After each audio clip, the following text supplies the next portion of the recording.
waiting, and we're live streaming now. Okay. The March 20th, 23 licensing committee is now called to order. Let's just take a moment of silence.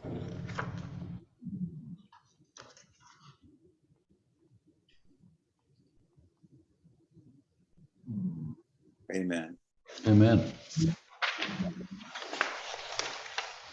I do know that we wanted to go over a bit of old business, and I think Joshua, you wanted to tell us about that? Sure. Yeah, I just wanted to give a little clarity on the business license ordinance because we got a little confused ourselves for a second. Last year during the standardization process, it was actually added to our code of ordinances, so there's no need to approve it every year unless you guys make changes, which you can. And the other part of it is every other year we're going to have to meet because the municipal association is going to give us the new rate schedule. We'll do that part of it, and then you guys decide if you want to make any changes to make revenue neutral or anything like that. But just wanted to clarify why we haven't brought an ordinance to you guys this year. It's just because it's part of the code now, and we didn't have any changes for you. Okay. And so all we have before us in terms of new business is the standardization and the intergovernmental agreement relating to the LRS. That's right. Okay. Has everyone had an opportunity to read it, go through it? Any questions on it? I've read it 2-3 times, but Julia's note sort of explained to us what was going on here. Julie, can you give a quick synopsis? Sure, I'm happy to. Okay. So the municipal associations decided to rebrand all of the collection services. There are 3, right? And Josh, correct me if I'm wrong, we are utilizing all 3 of these through Massey. It's the insurance tax program, the broker's tax program, and the telecommunication tax program. And if you want me to explain any of those, I will have to defer to Jolene or Josh on that one because I have no idea. Well, I've read it a couple of times. I'm a bit familiar. So basically, they want to consolidate all of these into Right. the full revenue services. And so that paired up with the standardization that we recently adopted last year, I believe. This would require an ordinance basically agreeing to participate in the rebranded program. Okay. For revenue services. And along with that, along with the certified ordinance, which they need by May 26th, they also would like for us to sign an intergovernmental agreement stating the same, that we'll be working with Massey with this new program, and also a supplement acknowledging our willingness to participate in the program. So this is a one fell swoop. If we take this through council and get approved, all the relevant documents go with it. Okay. Any questions of Julia, Mayor, or Councilman Shealy? If not, yes, Mayor. We can go ahead and vote on the matter. I would like to follow up with Josh with a question about the old business item of the whole conversion to the system with the municipal association. Okay, not a problem. Okay.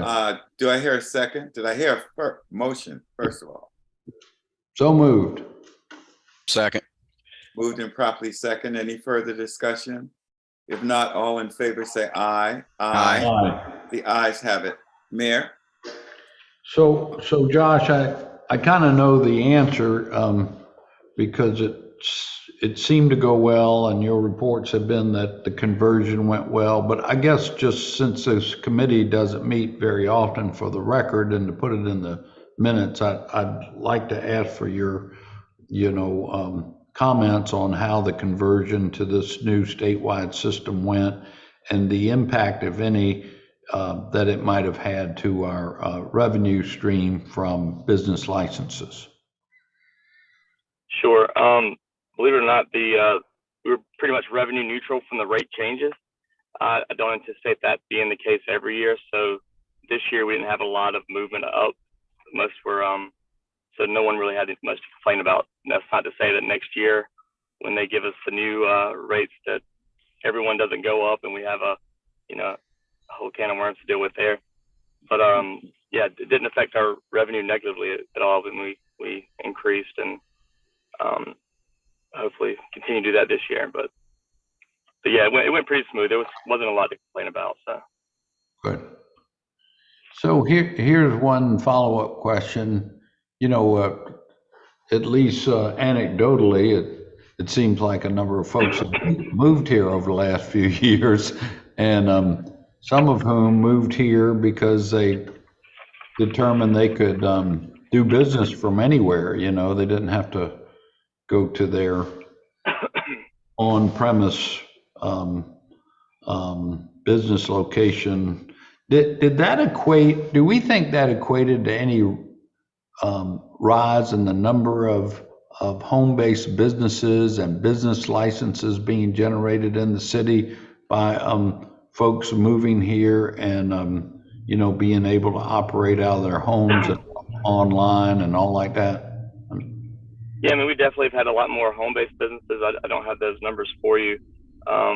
They did replace some of the more brick-and-mortar ones, so it's almost netting out. I actually looked it up before we came. So there's around 800 new businesses located in the city in 2022.